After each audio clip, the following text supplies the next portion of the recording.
Dios les bendiga, hermanos. Amén. Dios les bendiga una vez más. Amén. ¿Quién vive? Cristo. Y a su nombre. Gloria. Gloria a Dios. Démosle un fuerte aplauso al Señor. Estamos alegres, estamos contentos de estar acá. Aleluya. Le pedimos la dirección a nuestro Dios para que sea Él en esta noche enseñándonos, aleluya, principios y conceptos básicos para que nuestra fe sea fundamentada en la roca. No en creencias ni en vanas sutilezas, aleluya. Amén. Que lo que sirven es para confundir a través de tradiciones que se van trasladando de padre a hijo y de hijo a hijo, que no están fundamentadas en la palabra del Señor.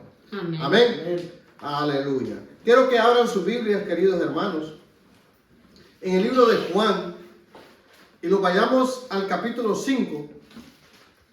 Libro de Juan, capítulo 5, verso 1. Primero lo voy a leer en la versión Reina Valera, que es la más conocida, la que todos tenemos aquí. Amén. La palabra la vamos a leer honrando al Padre, honrando al Hijo y a su Santo Espíritu. Y nosotros en la reunión número 4 decimos Amén. Amén. Después de estas cosas, había una fiesta de los judíos y subió Jesús a Jerusalén. Y hay en Jerusalén, cerca de la puerta de las ovejas, un estanque llamado en hebreo Betesda, el cual tiene 5 pórticos. En esto yacía una multitud de enfermos, ciegos, cojos y paralíticos, que esperaban el movimiento del agua. Porque un ángel descendía de tiempo en tiempo al estanque y agitaba el agua, y el que primero descendía al estanque después del movimiento del agua quedaba sano de cualquier enfermedad que tuviese, y cualquier enfermedad que tuviese. Y había allí un hombre que hacía 38 años que estaba enfermo. Aleluya. Ahora quiero que me sigan ustedes. Yo aquí en mis manos tengo una Biblia católica. Se la voy a enseñar. Es una Biblia católica. Ustedes la pueden ver. Voy a leer el mismo pasaje en esta versión. ¿Me van siguiendo, verdad? Amén. Dice así, pongan atención. Después de esto, Jesús regresó a Jerusalén para celebrar una fiesta judía. Ustedes lleven la lectura en la Reina Valera. Hay en Jerusalén, cerca de la puerta llamada de las ovejas, un estanque conocido con el nombre hebreo de Betesda, que tiene 5 pórticos. En estos pórticos yacían muchos enfermos recostados en el suelo, ciegos, cojos y paralíticos. Había entre ellos un hombre que llevaba 38 años inválido. Jesús, al verlo allí tendido y sabiendo que llevaba mucho tiempo, le preguntó, ¿quieres ser sano? Ok.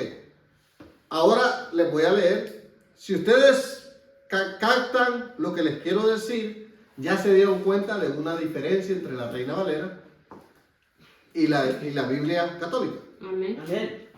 Ahora, en esta versión que tengo, se llama versión Biblia de Estudio, Guía de Poder y Sabiduría, ¿verdad? Llamado lenguaje actual. Vamos a leer el mismo capítulo. Sigan con mucho cuidado. Tiempo después, regresó Jesús a la ciudad de Jerusalén para asistir a una fiesta de los judíos. En Jerusalén, cerca de la entrada llamada Portón de las Ovejas, había una piscina de 5 entradas que en hebreo es llamada Bexata. Ahí, acostados en el suelo, había muchos enfermos, ciegos, cojos y paralíticos. Entre ellos había un hombre que desde hacía 38 años estaba enfermo. Cuando Jesús lo vio ahí acostado y se enteró de cuánto tiempo había estado enfermo, le preguntó, ¿quieres que Dios te sane? Ahora, si ustedes siguieron la lectura, tanto en lenguaje actual como en la Biblia católica, no se mencionó el versículo 4 que tiene la Reina Valera. Que en la Reina Valera, en el versículo 4 dice que un ángel descendía de tiempo en tiempo a agitar las aguas. Pero en esta Biblia, lenguaje actual, o en la Biblia católica, no se menciona que un ángel descendía. ¿Por qué? No se menciona porque más adelante se lo voy a explicar.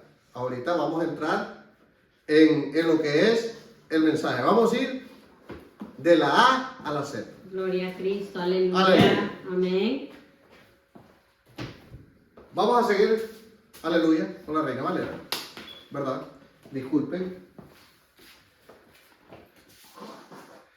La Biblia dice que en Jerusalén había, siéntense por favor, mi hermano, siéntense. Amén. La Biblia dice que cerca del templo de Jerusalén había situado un lugar llamado el estanque de Betesda. Para nosotros poder entender o tener una figura más amplia de lo que el texto bíblico nos está revelando, quiero que viajemos hasta allá, a Jerusalén. Vamos a hacer un viaje. Quiero transportarlos a ese lugar. Este estanque fue construido anteriormente, siglos antes, 1500 años antes de Cristo, con el objetivo de retener las aguas lluvias. ¿Por qué? Porque ellos no contaban con un sistema de aguas así como las que nosotros tenemos, ¿no? De purificación, de agua potable. Ellos no contaban con que abrían una manguera y salía un chorro de agua como nosotros tenemos hoy en día. No, antes, en el antiguo tiempo, ellos tenían que rebuscarse para tener agua. Entonces lo que se hacía en ese tiempo era construir grandes piscinas o grandes diques para poder retener el agua lluvia, con el objetivo de poder ser usada más tarde en el templo, para bañarse, para purificarse, ¿verdad? Para lavar utensilios. El agua es útil para tantas cosas. Entonces, en los principios se creó con el objetivo de retener el agua lluvia, para que en tiempos de sequía siempre hubiera agua para poder suministrar al templo. Entonces fue construido a la par del templo. Ahora bien, el templo que construyó, ¿quién? ¿Salomón? No, ese templo fue destruido, ¿verdad? El templo del que estamos hablando fue el que reconstruyó, ¿verdad? A Jeremías, ¿se acuerdan, verdad? Que hubo una reconstrucción. Amén. Pero en realidad quien construyó este templo fue en los tiempos de Herodes Agripa, no de Herodes el Grande, sino del papá de Herodes Agripa. O sea, lo construyó Herodes Agripa. ¿Me van siguiendo, verdad? Amén. Ahora bien, el objetivo ya les dije, Aleluya. era la retención de las aguas. Ujú. Pero después de la conquista de los griegos, vinieron los romanos y conquistaron el mundo antiguo. Pero los romanos traían consigo toda la cultura helénica.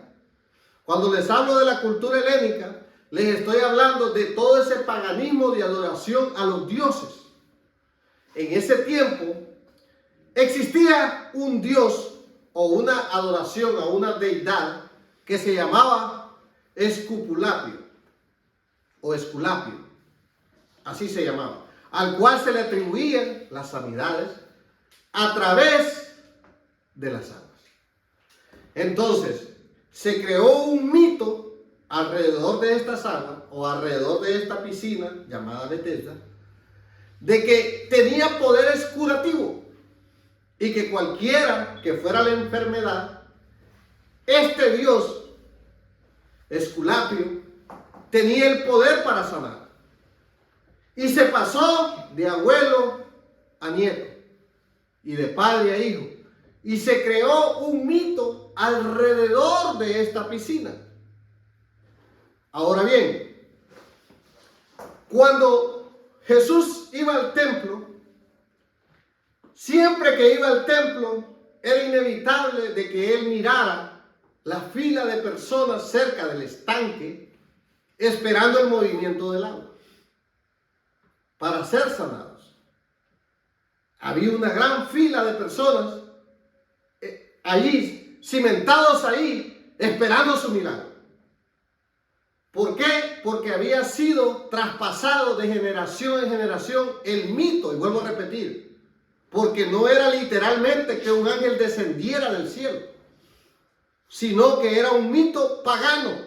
Así como Dios venció a los judíos a través de las 10 plagas, y cada una de esas plagas que le llegaron a Egipto era el vencimiento de Jehová, Dios de los cielos, contra un Dios pagano de los egipcios. ¿Me van siguiendo? Cada una de esas plagas era en contra de un Dios pagano egipcio.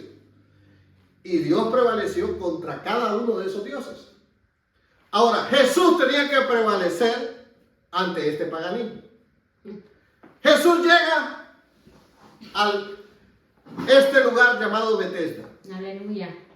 Este lugar en hebreo, en nuestro lenguaje actual, significa lugar de misericordia. Aleluya. Por lo tanto, Jesucristo necesitaba hacer misericordia en el lugar llamado misericordia. ¿Me van siguiendo? Amén. Muy bien. Para poder entender completamente este pasaje, es importante que nos sumerjamos a las tradiciones de los judíos, de los religiosos. El templo tenía diferentes entradas. Y los judíos, o aquellos que se creían santos y religiosos, nunca pasaban por ese lugar donde se encontraban los enfermos. ¿Saben por qué? Porque para ellos, cualquiera que estuviera en un lecho enfermo, cojo, ciego, era porque era un castigo divino a su pecado o a su maldad. ¿Se acuerdan una vez que le preguntaron a Jesús quién pecó, este o sus padres? ¿De qué estaba hablando? De un mudo, ¿verdad? De un ciego, perdón, de un ciego. Le preguntaron quién de ellos pecó, ¿fueron sus papás o fue él? Porque ellos asimilaban o creían que las enfermedades eran a causa de una maldición o de un pecado. Entonces, para aquellas personas encorbatadas en ese tiempo, no les era lícito pasar por ahí. ¿Por qué? Porque no se querían contaminar. Uy, esos son pecadores. Yo no puedo pasar por ahí. Ni puedo platicar con ellos. Ni mirarlos de lejito. Yo soy demasiado santo para pasarme por ahí. Ese era el pensamiento de estas personas llamados fariseos, saduceos, escribas y toda aquel grupo de personas que según ellos eran espirituales. ¿Me van siguiendo, verdad? Amén. Entonces, para ellos, ese grupo de personas que se encontraban ahí, para ellos apestosos, inmundos, se merecían el castigo de estar ahí. ¿Me van siguiendo? Amén. Ahora, era imposible que tú fueras al templo y que no vieras ese grupo de personas Sí, así es, amén. que se encontraban allí, Ahí es donde estamos. en ese estanque. Muy bien. Jesús dice en el capítulo 5 que Jesús desciende al templo a adorar. Pero en vez de irse para el templo, Jesús se desvía y se fue a meter donde se encontraba este grupo de personas enfermos. Este grupo de personas que habían creído al paganismo. Porque es más fácil, querido hermano, creer a lo esotérico que creerle a la palabra de Dios. Hay muchas personas que se dicen ser cristianos, pero se dejan guiar por el horóscopo. A ver qué dice mi horóscopo, yo soy Acuario, a ver qué dice mi signo zodiacal. Oh, tu signo zodiacal dice que hoy no te subas al metro.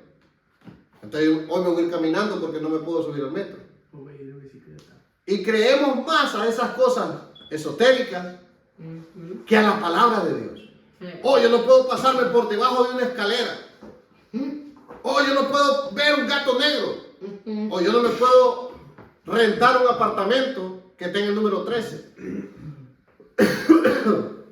Porque todas esas cosas se supone que traen mala suerte. Y creemos a tantas tonterías cuando nosotros sabemos que la palabra de Dios es la guía para nosotros regirnos y poder vivir. Así es. Aleluya. Gloria a Dios. Cuando yo comencé esta pequeña enseñanza, empecé hablando de la Reina Valera, lo que dice la Reina Valera. Sí. Y les enseñé dos Biblias, Dos versiones. dos versiones de Biblia, perdón, Sí. en las cuales no se encuentra el capítulo 4. Amén. ¿Por qué? Porque el capítulo 4 es la explicación, perdón, el versículo 4 es la explicación del versículo 7. ¿Qué dice el versículo 7? Señor, le respondió el enfermo, no tengo quien me meta en el estanque cuando se agite el agua, y tanto que yo voy, otro desciende antes que yo.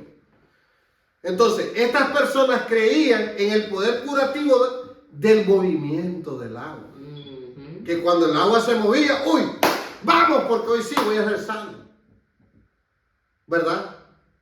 Y habían tantos enfermos ahí. ¿Y por qué no se sanaban? Porque eso era un mito, más que una realidad. Y contra eso nos enfrentamos nosotros. Contra tantas mentiras, Amén. tantos mitos Sí. que no están en la palabra de Dios. Amén. Y Jesucristo llegó en un tiempo donde el pensamiento de la mitología griega retumbaba en los pensamientos de todos estos hombres. Ellos creían más en el poder de Zeus, en el poder de Hércules, que en el mismo poder del Hijo de Dios. Santo, sí. Eran tan religiosos que adoraban a toda deidad. Pero Pablo les dijo, al Dios desconocido, a ese es el que yo les vengo a predicar. Aleluya. Y ese Dios desconocido, ese Dios sin nombre que tenía un altar, ese es el Hijo de Dios. Aleluya. Amén. Ese es el que estaba ahí en el estanque de Bethesda. Ese es el que estaba dispuesto a hacer misericordia. Aleluya. Es el que está también aquí para sanarte, para restaurarte, para hacer misericordia contigo. Amén. Aleluya. Él está aquí, mi hermano. Él está aquí. Él no es un mito. Él es realidad. Amén. Oh, gloria a Dios. Según el estudio interno, registra que un hombre fue el que escribió o adulteró este versículo, porque en los manuscritos antiguos no está registrado el capítulo 4.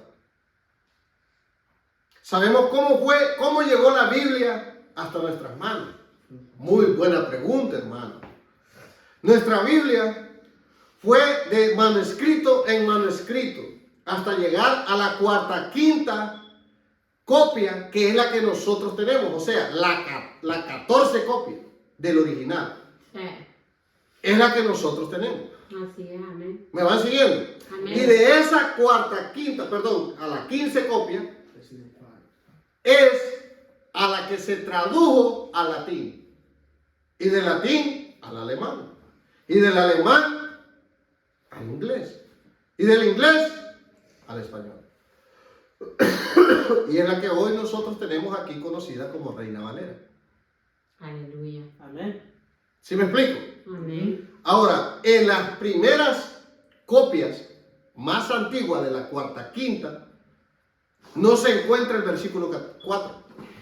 Aleluya. Sí. Salta como está expresada en las otras dos versiones. Sí. Amén.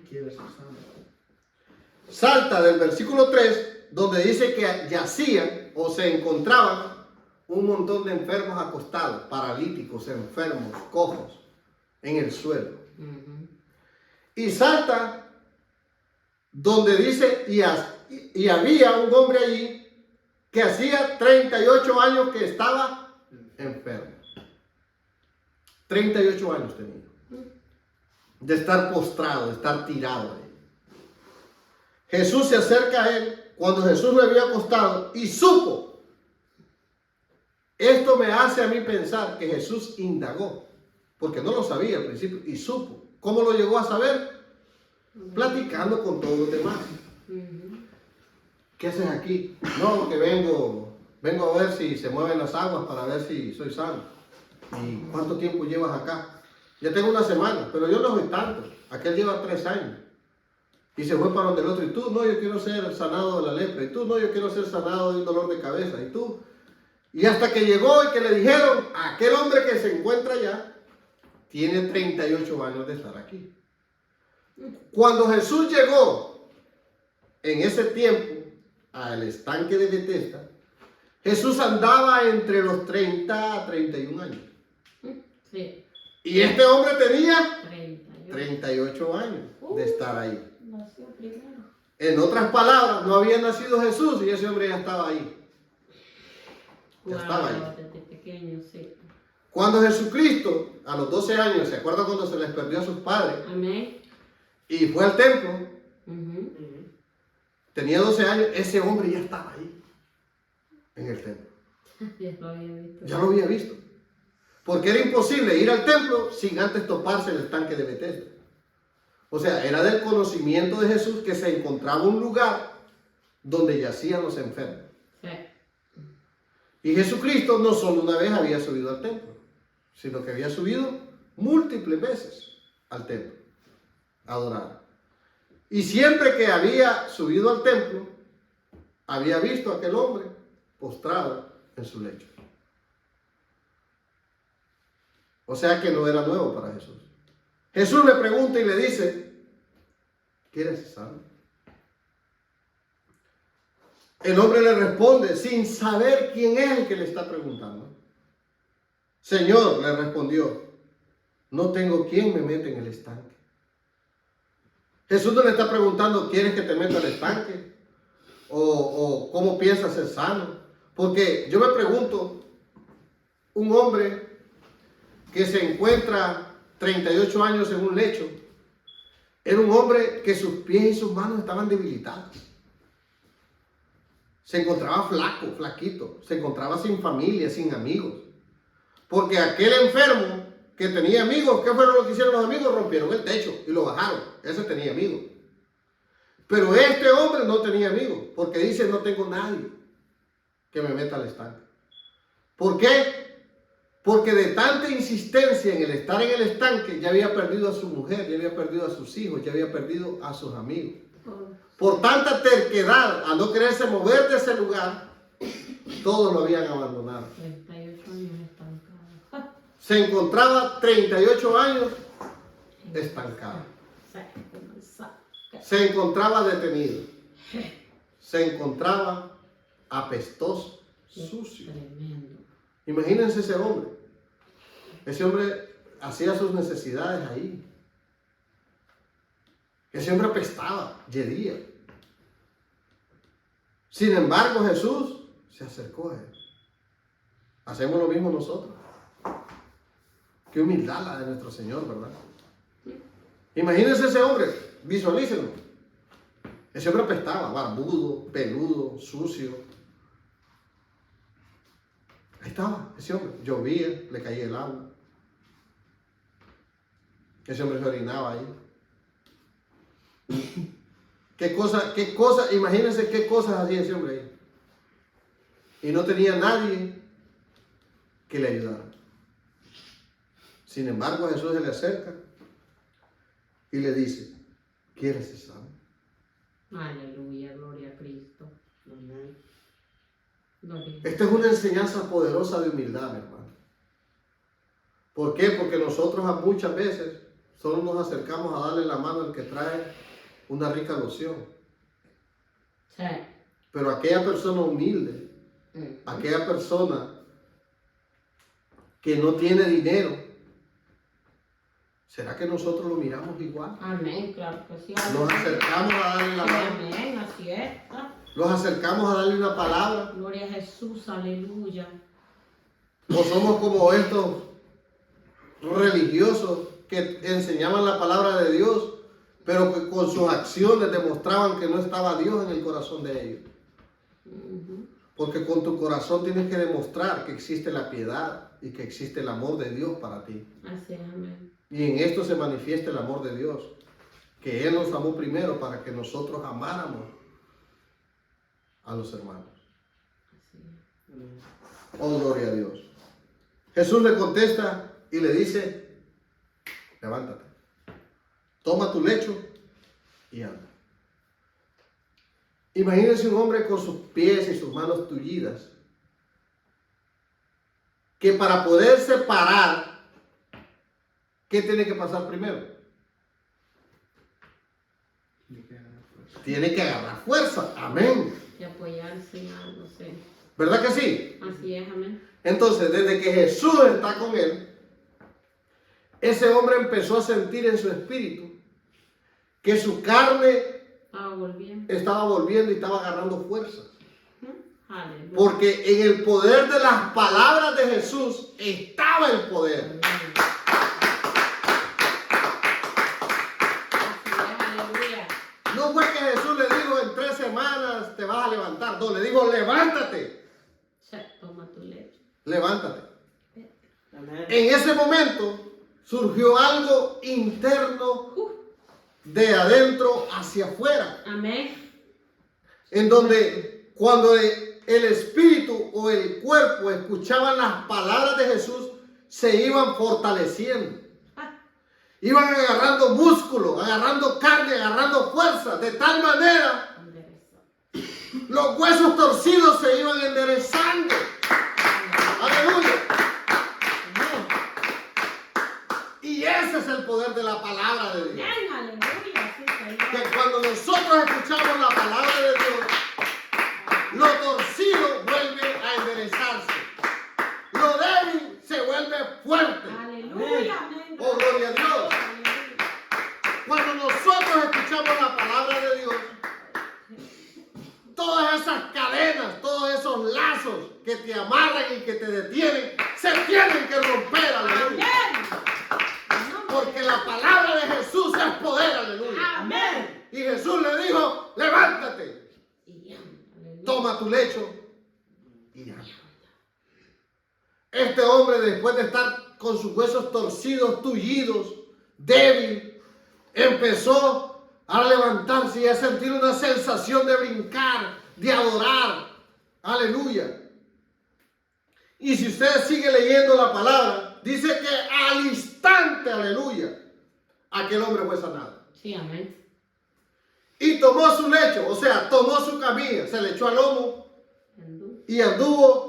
Y aquel día era un día de reposo. Ahora, en la ley dice que tú no puedes hacer ninguna acción o una actividad física.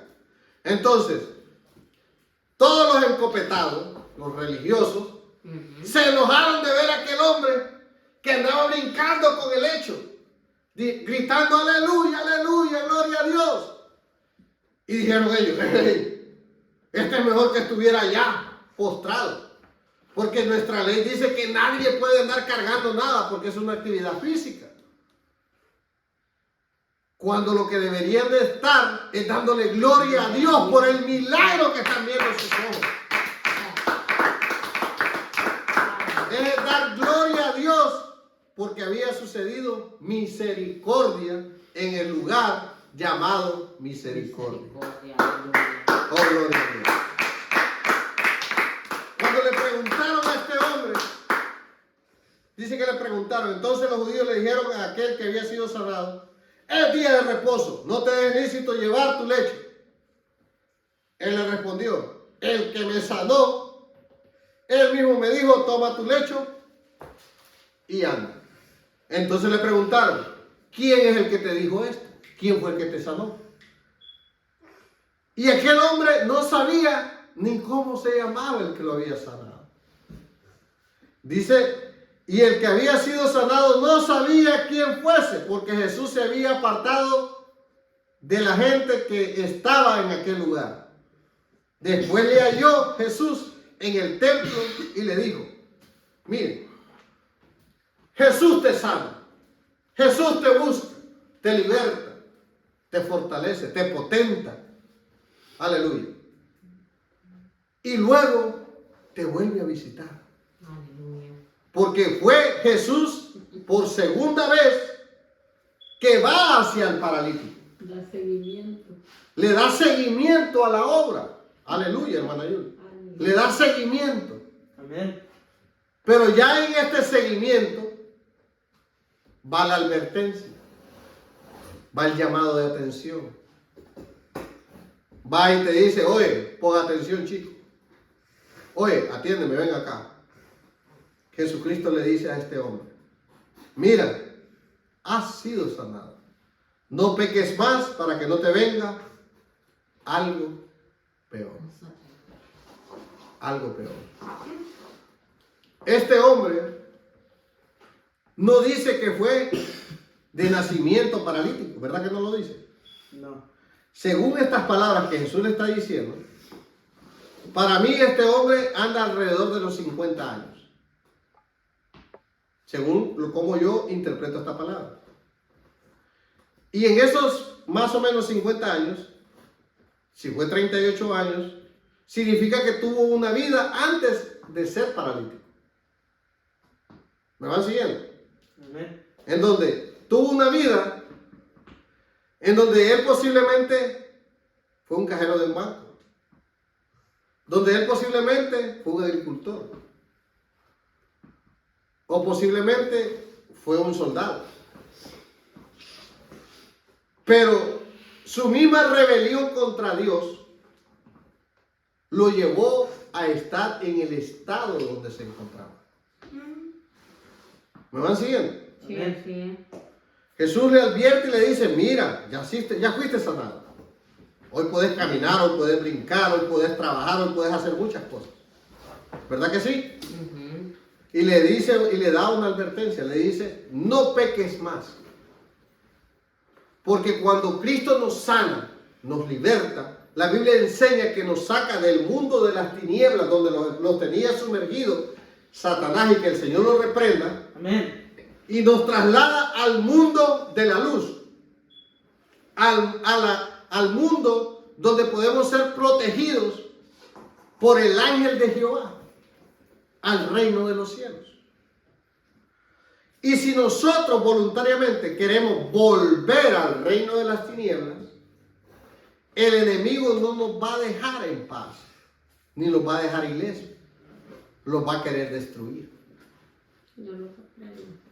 Entonces Jesús le da una advertencia y le dice, mira, no vuelvas a cometer los mismos errores que cometiste en el pasado. No peques más. Si no quieres que en vez de que estés cojo o que estés paralítico, hoy vas a estar paralítico y ciego. ¿Por qué? Porque cuando un demonio sale de una posesión o de un cuerpo, dice, lo primero que dice el demonio es, volveré de donde fui sacado.